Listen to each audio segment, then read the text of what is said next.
Il existe 8 entités qui détiennent d'une façon ou d'une autre le statut de divinité, dont 7 œuvrent au sein de la création, et 6 seulement se consacrent à la protéger. Parmi ces 6 divinités, Doëla incarne le savoir. Dans la mythologie du Panthéon, Doëla est le second enfant de Tanit après Azarine.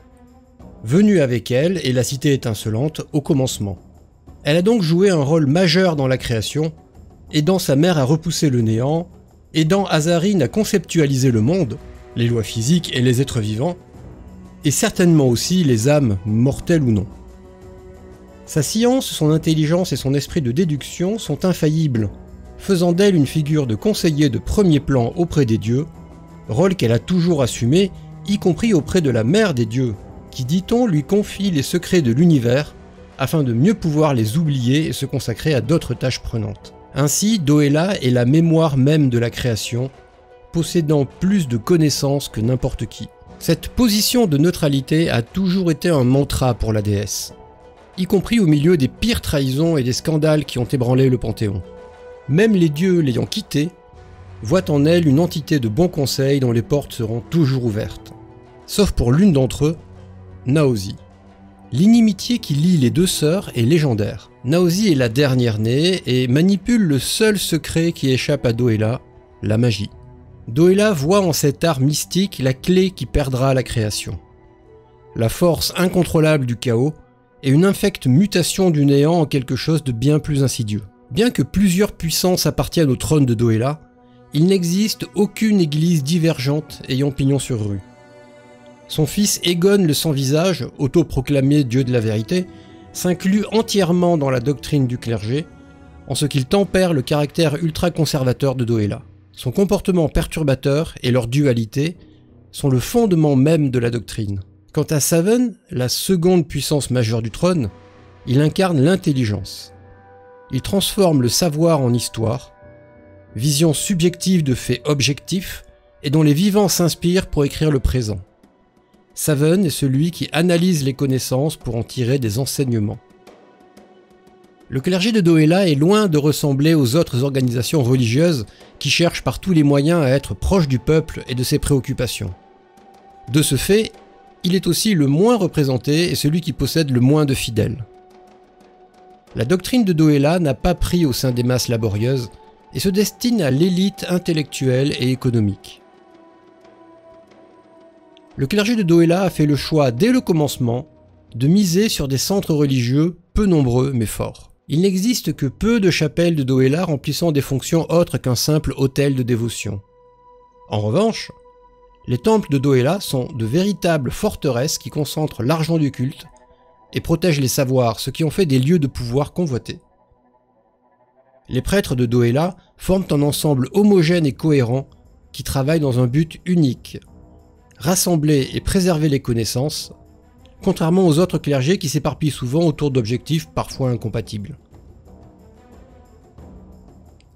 Le principal point de désaccord entre les fidèles consiste presque toujours en la nécessité de divulguer ou non un savoir.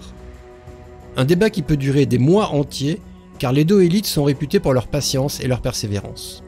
Au sein du clergé coexistent deux castes: les archivistes, qui prennent soin des œuvres collectées, les restaurent, les étudient, et les collecteurs, qui arpentent le monde pour amener des objets de savoir éparpillés. Si leur mode de vie est diamétralement opposé, les deux castes travaillent dans l'entente la plus parfaite, consciente de leur nécessité réciproque. Celui qui dirige un temple de Doëla porte le titre de sagesse, et celui qui chapeaute le clergé dans un royaume porte le titre de grande sagesse, et est généralement élu parmi les sagesses quand le trône est vacant. Étant donné le faible nombre de temples et donc le faible nombre de sagesses dans un royaume, il arrive parfois que, dans les nations de petite taille, il n'y ait qu'un seul temple de Doëla, et donc une seule grande sagesse. Du temps de l'ancien Val, une haute sagesse dirigeait l'ensemble du clergé, Miss des Saravanes. Il n'est plus aujourd'hui que la grande sagesse du scriptorium de Valestir, mais si chaque nation possède désormais sa propre grande sagesse, ce clergé a conservé son unité transnationale et tout en réfère malgré tout à Valestir. Pour les fidèles de Doëla, l'esprit humain est la clé de tout. Par le savoir et la science, les mortels peuvent triompher des obstacles, améliorer leur vie et s'élever au-dessus de leurs conditions avec mérite. Pour eux, l'usage de la magie est l'exact inverse de ce principe. Il enlève toute notion de mérite en faisant la part belle à une énergie extérieure censée résoudre tous les problèmes, alors qu'à l'évidence, elle passe son temps à en créer et à bouleverser l'ordre des choses. Les initiés de Doela apportent à ceux qui veulent en faire usage la culture, l'esprit logique, les savoirs liés à l'artisanat et soutiennent aussi les arts, même si ce credo est plutôt réservé à Médione. C'est d'ailleurs le principal point d'entente des deux clergés, la culture et l'art sont le ciment de toute civilisation. Toutefois, les fidèles de Doela savent que tous les savoirs ne sont pas à dispenser à quiconque les demande. Certains peuvent être destructeurs si mal employés et doivent être protégés ou retirés à ceux qui les utilisent à mauvais escient.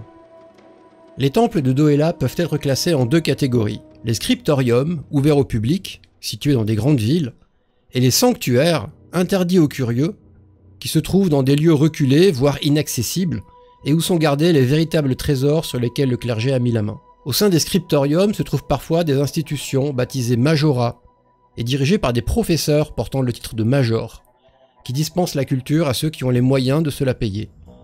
En revanche, l'accès aux sanctuaires se fait sur autorisation expresse des plus hautes autorités.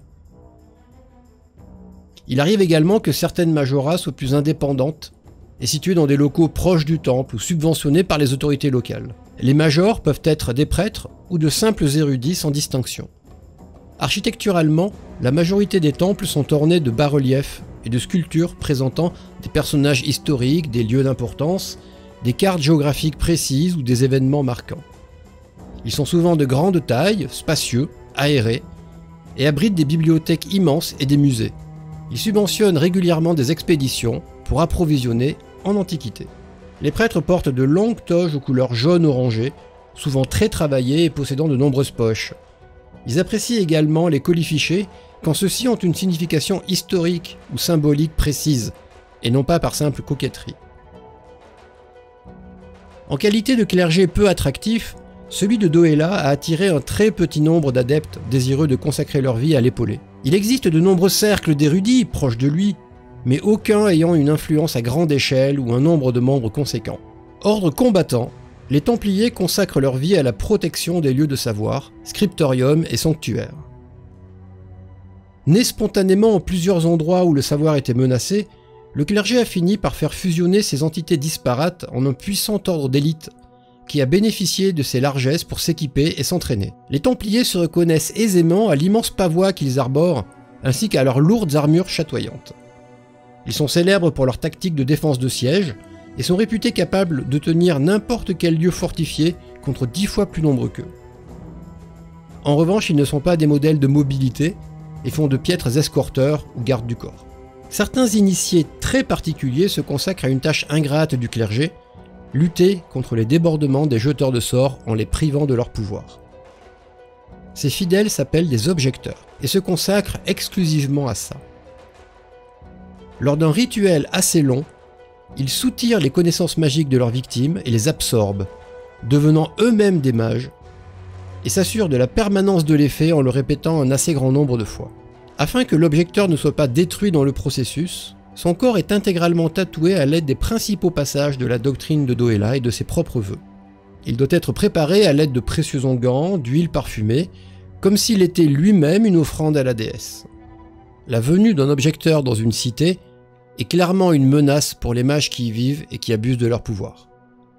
Le clergé de Doela a toujours été farouchement opposé à l'expansion de la magie chez le commun des mortels, préférant enseigner les sciences comme moyen de prospérer plutôt que l'utilisation d'une force corruptrice et capricieuse. Pourtant, au sein du clergé, un petit nombre de fidèles pensent que la magie doit prendre une place au sein des sciences et œuvrent en ce sens. Pratiquant eux-mêmes la magie, ils se sont spécialisés dans l'illusion pour assurer leur couverture et conserver leur place au sein de la hiérarchie. Doela est sans doute la divinité la plus compliquée à jouer, en raison de la nature casanière et réservée que les initiés adoptent en général.